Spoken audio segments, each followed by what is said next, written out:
Today we have a review of the APS ASR115. First off, we're going to start off with some build quality, how the build quality is. We'll move on to some features, and then we'll take internal parts, what you get and what's good, what's bad, and lastly, performance. So let's start. Out of the box, this thing is really well built. Okay, I mean it's a very solid and sturdy build. There were some flaws that I fixed. It was super easy to fix. It was basically this Keymod, the rail was sitting. It was a bit untight, if you will. But basically all I did was unscrew these 6 screws on the side and on the bottom. The whole thing slides off, and there's a barrel nut, and it was, it wasn't, it could be twisted down further, but then it wouldn't align with the rail. So I just put a piece of metal ring under it, and that way it was tight. And also I put a piece of string here to make it push that way. So now this is really sturdy and tight. And as pretty much all airsoft guns, the stock was a bit wobbly. All I did was I put some electrical tape. I don't know if you can see it, but it's right there. And on this side here, and that made the whole thing just a lot more solid. Does not. That's all the sound you get from it right now. So that was build quality. Now some features that you get with the gun, and this is where the gun really shines. Because we'll start off with the price. The price point of this rifle is somewhere around 250, 260 euros. I got this from Taiwan Gun for 220 euros. So it's a very cheap gun for what you get, and I'm going to go over that now. So obviously you've got this Keymod rail, and it's amazing. This Keymod is really good. There are no flaws, no left burrs or anything. So with this Keymod you get 3 rail segments, and you can put them anywhere you want. You got these 45-degree angles, you got the 90 degrees, another 45 right here, bottom, and same thing on this side. I'm going to show you how you put these on later, because these come in a separate bag. And also, this gun does not come with your standard front and rear iron sights. This comes with canted iron sights. You got these flip up, with a hole in the back and this dot in the front, and you've also got a low profile. Hang on. You got these low profile sort of pistol sights. I'll show you how to install those later as well. Features: you got this QD mount, very nice, something you don't get on a lot of cheap guns. So you got, I believe there were 4 attachment points, one on this side, one on this side, and then on the stock on each side. And also you get this buffer tube sling point attachment, which I use a single point sling to set it here, and it rests just perfectly. Also with this gun you get a functioning bolt catch. When I say functioning, it doesn't stop here on the last chart. You have to manually pull this back and then push in on the bolt release, and then it stops. So it's not really a functioning bolt catch, it's just a manual bolt catch.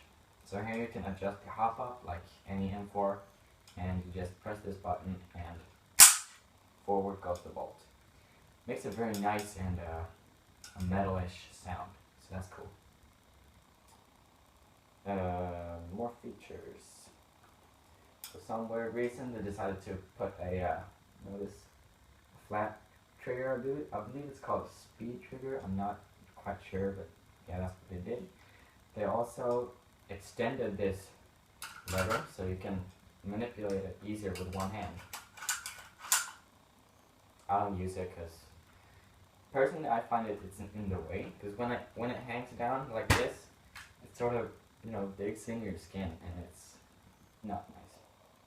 Yeah, let's go over the material. So the whole gun except the stock and the pistol grip is metal. So it's, you know, basically just like a real AR-15. Everything, outer barrel, flash hider, rail, upper lower receiver, buffer tube, charging handle, all these components, fire selector switches, trigger, bolt release, everything's metal. Okay, so now we're going to install the rail segments and the canted iron sights. So start out with the canted iron sights. I believe you get this Allen key with the gun, but I'm not quite sure, I can't remember. I got this gun quite a while ago. But anyway, you got these two Allen screws right here, those two. And basically all you do is you hook this like so,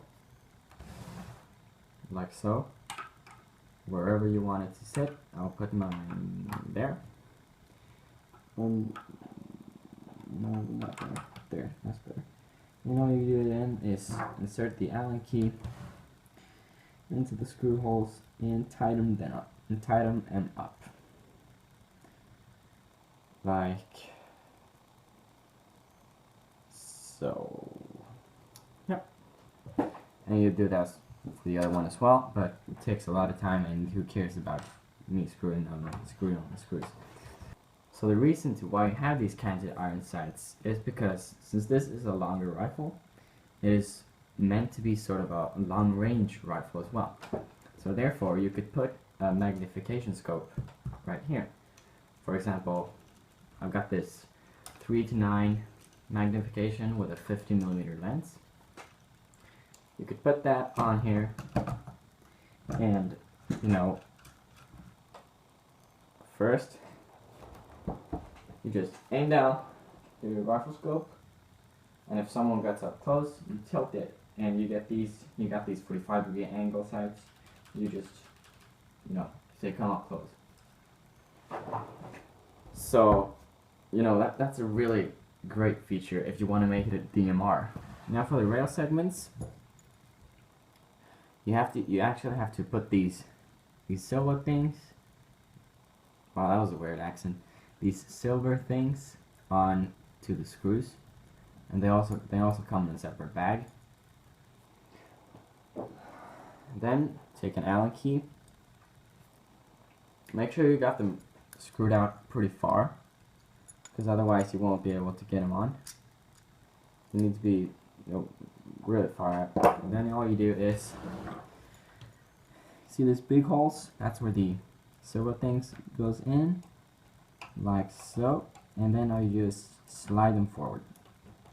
Now I believe I did not unscrew these far enough. Yeah, there you go. There you go. Now, if you look here, you see these sort of half circle things? They align with this circle right here, locking it into place. So put it in, slide it forward. Hang on. Sometimes these can be a bit tricky.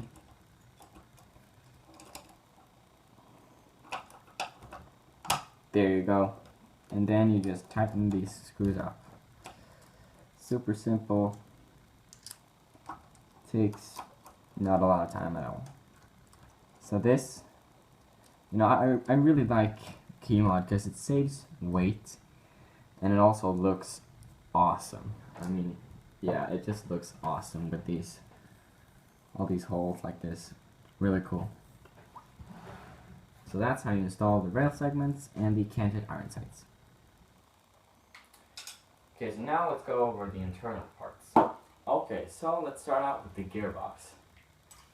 APS, together with this gun, launched a new gearbox called the Silver Edge gearbox, and it's a very nice gearbox because it is precision milled all over. You know, I mean, these two shells, they're a perfect fit, and there are no burrs, no lift, scrap metal or anything, so it's a very nice gearbox. It also comes with a quick spring release thing, which is very nice. However, you still have to take the whole gearbox out of the shell, out of the lower receiver to get the spring out. That's one of the features it has. Also, this gun stock comes with electric blowback, and as you can see, there are 2 slots cut here, and in this metal, the fake bolt, there are 2 prongs sticking in, hooking onto the cylinder, or piston, maybe it's called, I don't know. So when it fires this one, it shoots back like this. I do not like electrical blowback, so I got rid of the 2. I just cut off the 2 prongs and the blowback is disabled. However, I still have a functioning bolt catch and all that, because that's cool. And also, I did not want to remove this because it's a good cover for when you're out shooting. It covers at least some of the internal parts. So that's this is a very nice gearbox. It's definitely upgradable. I mean, this will take higher spring rate springs. Now to the pop-up and barrel. This barrel is a very nice barrel. It's a solid steel barrel. It's very heavy, very thick, and you can just feel that this is quality stuff. And it comes also with an internal diameter of 6.04, so it's pretty much a Type 4 already. The hop-up unit is not that great. I mean, that's probably the biggest flaw with this gun. It is metal, however, these gears, like a lot of M4, they spin out of control. You can't really set the hop-up correctly. Currently, I have flat-hopped this. I flat-hopped the bucking, and then I cut a piece of like a plastic plug. So it's right now there's a plastic piece shaped like this sitting in the hop unit, just to give a better trajectory. However, with this added plastic stuff, the bucking pressure is quite big, so I can't really set the hop up to where I want it, because it always just, as soon as you shoot a BB, the hop up arm moves up, and unsetting the hop up. So that's the biggest flaw with this gun, is the hop up unit. So that's something I'm gonna change. Also, some specs. The inner barrel of this gun is 390 millimeters long, and that's nice because I like long barrels, and that's the main reason why I bought this one, because this gun also comes with 2 versions. You got this one, the APS ASR115, and the 114. The 114 is a bit shorter, and the reason to why I did not pick that is because I like to have long barrels. So, for say, if I wanted to make a DMR out of this, I could just unscrew this one, put a flash, like a suppressor or something, and just buy a longer inner barrel, which is something that you can't do with a gun that has a really short outer barrel. And also, I like the looks of a longer barrel. That's cool. The shimming in this gun it's pretty good actually. Stock, it's got shims, which is awesome, and it's almost perfectly shimmed as well. Now, all I did was I opened this up and I believe I swapped one shim from the sector gear and moved it onto the pinion gear, and also instead of having 3 in the bottom and 1 at the top on the pinion gear, I moved it so that it has got 2 on the bottom and 2 on the top, and now it is almost perfect. There's missing 1 shim on the sector gear because that's the only gear now that has some plate. But I bought some extra shims just to sort that out later. So that was the internal parts. Now let's jump into the performance. So to disassemble this gun, whoa, lost my voice. All you do is you got 1 pin in the front, and this is the only one you need to pull out to disassemble this gun. So all you do is push out this front pin, like so. And now the whole upper receiver slides off forwards, like so. Easy peasy. Putting it back, so you do the exact same thing. It's a bit tricky because the hop up, it's spring loaded just to give a secure fit. And when you put it back, you gotta sort of pull it towards you and also a bit downwards, just to align those 2 holes here. Insert the pin and it is complete. So out of the box, this thing shoots around 120, 125 meters per second. That's about 410 feet per second, I believe. I'll correct it in the annotations if I'm wrong. So it's a strong shooting rifle, and you don't need to upgrade it unless you want to make a DMR, a semi-automatic DMR. Then you might want to put on some more stronger spring. And accuracy-wise, it's pretty good. I'll get a shooting test.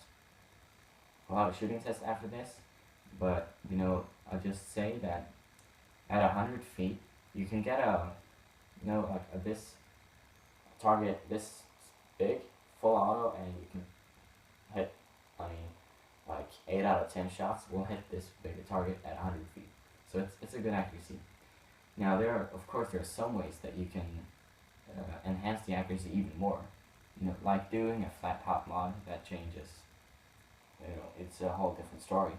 And also, of course, changing out the bucking, which I have not done yet. I still have the original bucking in here, so that's the next thing I'm gonna do. So that was it for the review. Now let's go out and shoot this bad boy.